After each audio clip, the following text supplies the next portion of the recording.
Corona virus ਜਿੱਥੇ ਦੇਸ਼ ਦੀ ਮੁਸੀਬਤ ਬਣਿਆ ਹੋਇਆ ਹੈ, ਇਹ ਆਉਣ ਵਾਲੇ ਸਮੇਂ ਤੇ ਕਿੰਨਾ ਜ਼ਿਆਦਾ ਪ੍ਰਭਾਵ ਪਾਏਗਾ, ਇਹ ਤਾਂ ਸਮੇਂ ਤੇ ਹੀ ਨਿਰਭਰ ਕਰਦਾ ਹੈ। ਦੂਜੇ ਪਾਸੇ ਅਰਥ ਵਿਵਸਥਾ ਅਨੁਸਾਰ ਜੇਕਰ ਪੜਚੋਲ ਕੀਤੀ ਜਾਵੇ ਤਾਂ 5 ਦੇਸ਼ਾਂ ਦੀ ਅਰਥ ਵਿਵਸਥਾ ਸਭ ਤੋਂ ਪਹਿਲਾਂ ਪਟੜੀ ਤੇ ਆਉਣ ਦੀ ਗੱਲ ਆਖੀ ਜਾ ਰਹੀ ਹੈ। ਆਰਥਿਕ ਸਥਿਰਤਾ ਦੇ ਲਈ ਸਿਹਤ ਸੰਕਟ ਦਾ ਤੁਰੰਤ ਪ੍ਰਬੰਧਨ ਜ਼ਰੂਰੀ ਹੈ, ਪਰ ਮਾਹਰਾਂ ਨੇ ਇਹ ਵੀ ਮੁਲਾਂਕਣ ਕਰਨਾ ਆਰੰਭ ਕਰ ਦਿੱਤਾ ਹੈ ਕਿ ਕੋਰੋਨਾ ਵਾਇਰਸ ਨੂੰ ਕਾਬੂ ਕਰਨ ਤੋਂ ਬਾਅਦ ਹੋਏ ਨੁਕਸਾਨ ਦੀ ਪੂਰਤੀ ਕਿਵੇਂ ਹੋਵੇਗੀ ਤੇ ਕਿਹੜੇ ਦੇਸ਼ ਸਭ ਤੋਂ ਪਹਿਲਾਂ ਉੱਭਰ ਕੇ ਸਾਹਮਣੇ ਆਉਣਗੇ। ਅਰਥ ਵਿਵਸਥਾ ਦੇ ਦਾਇਰੇ ਨੂੰ ਚੰਗੀ ਤਰ੍ਹਾਂ ਸਮਝਣ ਦੇ ਲਈ 2019 ਦੇ ਗਲੋਬਲ ਰੈਜ਼ੀਲੈਂਸ ਇੰਡੈਕਸ ਨੂੰ ਵੇਖਿਆ ਜਾ ਸਕਦਾ ਹੈ।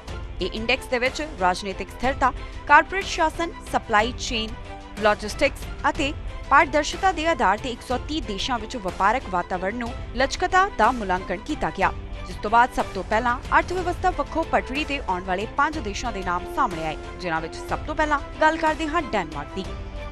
ਕੋਰੋਨਾ ਦੀ ਜੜ ਖਤਮ ਕਰਨ ਦੇ ਲਈ ਡੈਨਮਾਰਕ ਪ੍ਰਸ਼ਾਸਨ ਵੱਲੋਂ ਸ਼ੁਰੂਆਤੀ ਪੜਾਅ ਦੇ ਵਿੱਚ ਇਸ ਤੇ ਕਾਬੂ ਪਾਉਣ ਦੇ ਯਤਨ ਕੀਤੇ ਗਏ। ਸੋਸ਼ਲ ਡਿਸਟੈਂਸਿੰਗ ਲਾਗੂ ਕੀਤੀ ਗਈ। 11 ਮਾਰਚ ਨੂੰ ਸਕੂਲ ਤੇ ਗੈਰ ਜ਼ਰੂਰੀ ਕਾਰੋਬਾਰ ਬੰਦ ਕਰ ਦਿੱਤੇ ਗਏ ਤੇ 14 ਮਾਰਚ ਨੂੰ ਵਿਦੇਸ਼ੀ ਲੋਕਾਂ ਦੇ ਲਈ ਇਸ ਦੀ ਸਰਹੱਦ ਨੂੰ ਵੀ ਬੰਦ ਕਰ ਦਿੱਤਾ ਗਿਆ ਸੀ।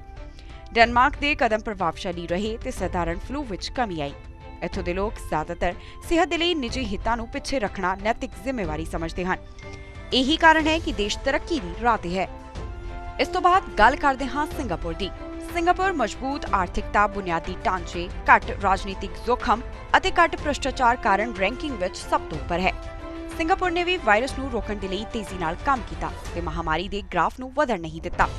ਜੇਕਰ ਗੱਲ ਅਮਰੀਕਾ ਦੀ ਕੀਤੀ ਜਾਵੇ ਤਾਂ ਇਸ ਨੂੰ ਮਹਾਸ਼ਕਤੀ ਵਜੋਂ ਜਾਣਿਆ ਜਾਂਦਾ ਹੈ। ਹਾਲਾਂਕਿ ਇੱਥੇ ਮੌਤਾਂ ਦਾ ਅੰਕੜਾ ਸਭ ਤੋਂ ਜ਼ਿਆਦਾ ਹੈ, ਪਰ ਫਿਰ ਵੀ ਇਹ ਦੇਸ਼ ਆਰਥਿਕਤਾ ਪੱਖੋਂ ਜਲਦ ਉੱਭਰਨ ਦੀ ਕੋਸ਼ਿਸ਼ ਕਰੇਗਾ। ਨਿਊਯਾਰਕ ਵਰਗੇ ਵੱਡੇ ਸ਼ਹਿਰਾਂ ਦੇ ਵਿੱਚ ਵਾਇਰਸ ਨੂੰ ਕਾਬੂ ਵਿੱਚ ਕਰਨਾ ਚੁਣੌਤੀਪੂਰਨ ਬਣਿਆ ਹੋਇਆ ਹੈ।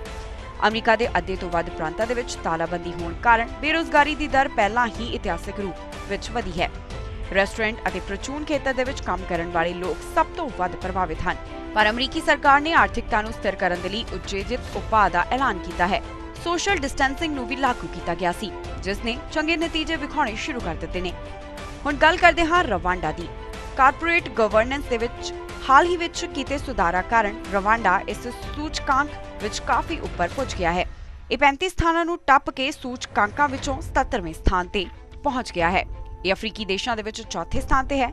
ਸਭ ਤੋਂ ਮਹੱਤਵਪੂਰਨ ਗੱਲ ਇਹ ਹੈ ਕਿ ਰਵਾਂਡਾ ਨੇ 2019 ਵਿੱਚ ਗੁਆਂਢੀ ਦੇਸ਼ ਕਾਂਗੋ ਤੋਂ ਫੈਲੇ ਇਬੋਲਾ ਵਾਇਰਸ ਤੇ ਸਫਲਤਾਪੂਰਵਕ ਕਾਬੂ ਪਾਇਆ ਸੀ। ਰਵਾਂਡਾ ਬਾਖੂਬੀ ਜਾਣਦਾ ਹੈ ਕਿ ਅਜਿਹੇ ਸੰਕਟ ਤੋਂ ਕਿਵੇਂ ਬਾਹਰ ਆਉਣਾ ਹੈ। ਨਿਊਜ਼ੀਲੈਂਡ ਮੋਸਟ ਰੈਜ਼ਿਲੀਐਂਟ ਇੰਡੈਕਸ ਦੇ ਵਿੱਚ 12ਵੇਂ ਸਥਾਨ ਤੇ ਹੈ। ਕਾਰਪੋਰੇਟ ਸ਼ਾਸਨ ਤੇ ਸਪਲਾਈ ਚੇਨ ਦੇ ਵਿੱਚ ਵੀ ਇਹ ਮੋਹਰੀ ਰਿਹਾ। ਇਸ ਦੇਸ਼ ਦੇ ਪ੍ਰਸ਼ਾਸਨ ਨੇ ਵੀ ਵਾਇਰਸ ਨੂੰ ਰੋਕਣ ਦੇ ਲਈ ਤੇਜ਼ੀ ਨਾਲ ਕਦਮ ਚੁੱਕੇ ਹਨ। 19 ਮਾਰਚ ਨੂੰ ਇੱਥੇ ਦੀ ਸਰਹੱਦ ਨੂੰ ਬੰਦ ਕਰ ਦਿੱਤਾ ਗਿਆ ਅਤੇ 25 ਮਾਰਚ ਨੂੰ ਗੈਰ ਜ਼ਰੂਰੀ ਕਾਰੋਬਾਰ ਬੰਦ ਕਰ ਦਿੱਤੇ ਗਏ, ਜਿਸ ਨਾਲ ਕਾਫੀ ਹੱਦ ਤੱਕ ਕੋਰੋਨਾ ਪੀੜਤਾਂ ਦੀ ਵੱਧਦੀ ਗਿਣਤੀ ਤੇ ਕਾਬੂ ਪਾਇਆ ਗਿਆ। Bureau report, Ajit web TV. ਵਧੇਰੇ ਖਬਰਾਂ ਦੇ ਲਈ ਤੁਸੀਂ ਬਣੇ ਰਹੋ ਅਜੀਤ ਵੈਬ ਟੀਵੀ ਦੇ ਨਾਲ।